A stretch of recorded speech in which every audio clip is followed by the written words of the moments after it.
Hello and welcome to the UN General Assembly. Welcome to Al Jazeera. 7 billion people. 193 nations. $26 billion needed to solve the suffering. That's our world.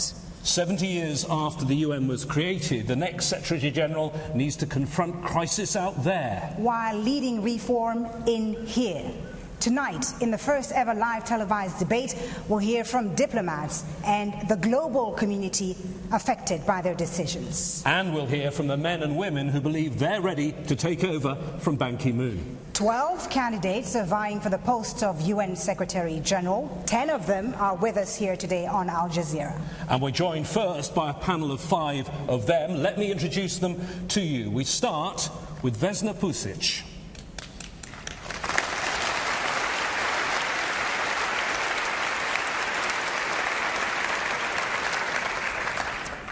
Antonio Guterres.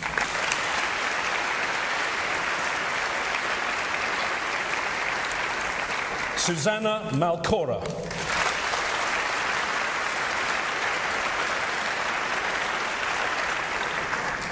Vuk Jeremic.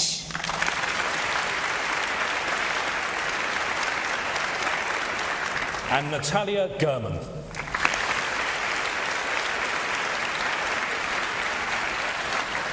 Thank you all for taking part in this historic event. We're broadcasting live from the UN General Assembly, a packed UN General Assembly hall. And we're live on Al Jazeera channels and platforms around the world. I'm James Bays. And I'm Folie Batibo. Bienvenue au débat des candidats au poste de secrétaire général des Nations Unies. Welcome to the UN debate.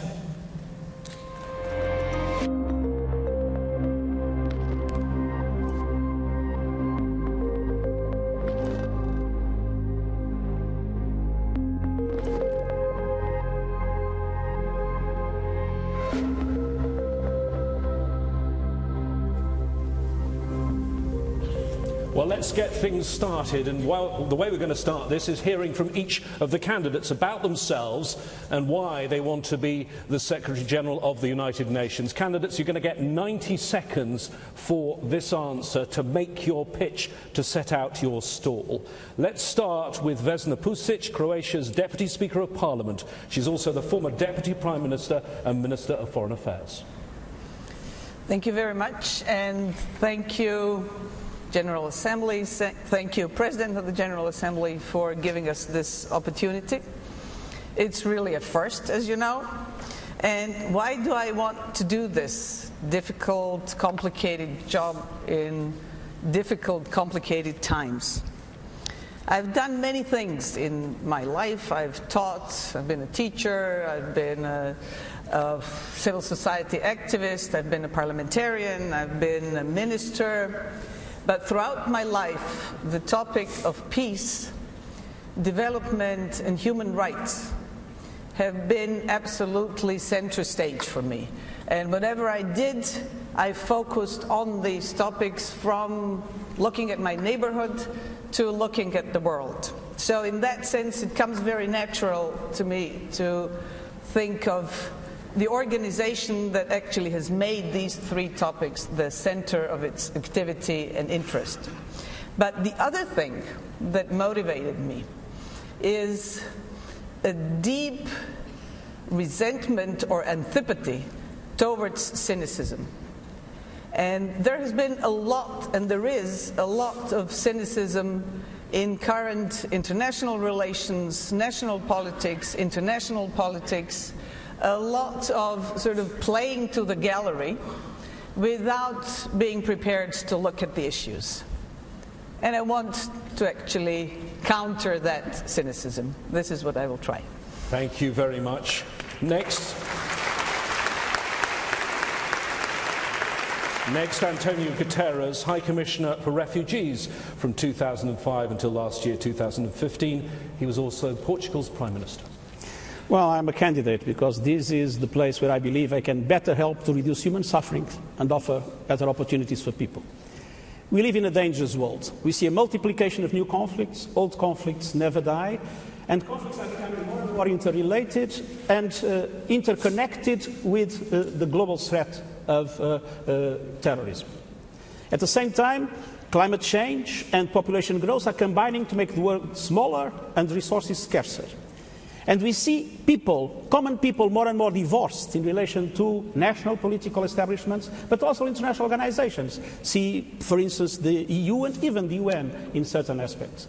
So I believe that we badly need at this moment two things: leadership and values. Now, in a complex world, we need a multiplicity of leaders able to fully assume their responsibilities. The Secretary General is just one of them. But she or he must be a solid ethical reference and must be the symbol of those truly universal values that are enshrined in the UN Charter and that all religions respect in the world.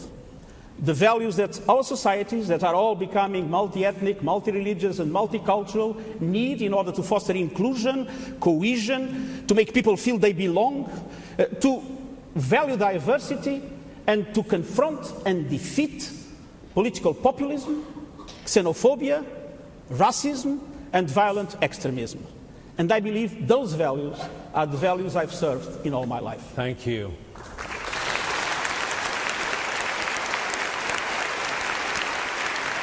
Susana Malcorra is Argentina's Minister of Foreign Affairs. She was also chef de cabinet for Secretary General of the United Nations, Ban Ki-moon. That, for those that don't know, is effectively the Chief of Staff. Thank you and good evening to everybody. You know, I came to the United Nations 12 years ago without fully grasping what the United Nations means to the world. And I realized then that in today's complex landscape, the needs and demands of communities and peoples go far beyond their frontiers. So that means that the world demands today a United Nations that is closer to the people, much closer, that puts people and planet up front, and that is driven by the reality of issues and the need to deliver results, a results-driven organization. In my view, to rise and to meet the world's expectations, this United Nations requires a Secretary General with the courage to lead, the humility to listen, and the readiness to partner. And I think I am that person. Having been so close to the decision making, I think I fully understand what is needed to take the United Nations to the next level. In the private sector for 25 years, I learned the pressures of delivering results for the shareholders. Let me tell you, nothing is equivalent to the pressure that you feel in this organization when you know that you are saving lives. I am here for that United Nations that we all need and we all want, and I hope to get your trust. Thank you.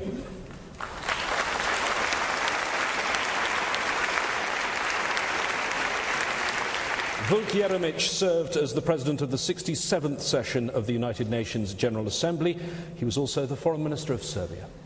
Well, thank you very much, this is a great privilege. First and foremost, thank you, Mr. President, for according us this privilege. Ladies and gentlemen, we do live in an era of profound transformation that is unprecedented in scale and scope.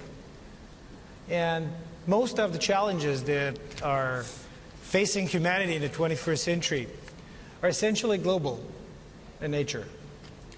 There's only one organization that we are going to have in our lifetime where we can hope to come together and address them decisively, and this is the United Nations. Now, not all is well at the United Nations, I'm afraid. There's a growing perception that some historic achievements made by this organization are becoming more and more overshadowed by the sense of stagnation and failure. Now, we've got to do something about it, and we've got to do it fast. I believe this is not a time for high rhetoric. I believe this is time for decisive action. And to that end, I decided to put forward a detailed public policy platform, which I made publicly available for those of you who do not know. It contains 53 concrete commitments that I am prepared to carry out from day one in the fields of sustainable development, climate change, conflict prevention and peace operations, human rights and humanitarian relief, and the organization reform itself. I believe we need to change. I believe we need to have a clear plan on how to do it. I believe I have a plan on how to do it, and that's why I'm here. Thank you very much indeed.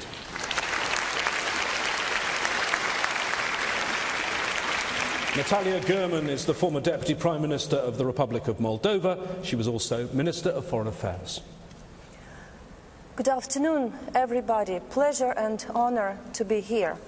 And I am a candidate for the position of the Secretary General of the United Nations because I do believe in the commitment of humanity for collective action, for the better life of everybody. And I'm absolutely convinced that the United Nations is the preeminent international organization which we can use to deliver on this commitment. And I also trust the power of dialogue and the power of persuasion. As Foreign Minister of the Republic of Moldova, I had only diplomacy and dialogue to help establish a place for my country in the system of international affairs.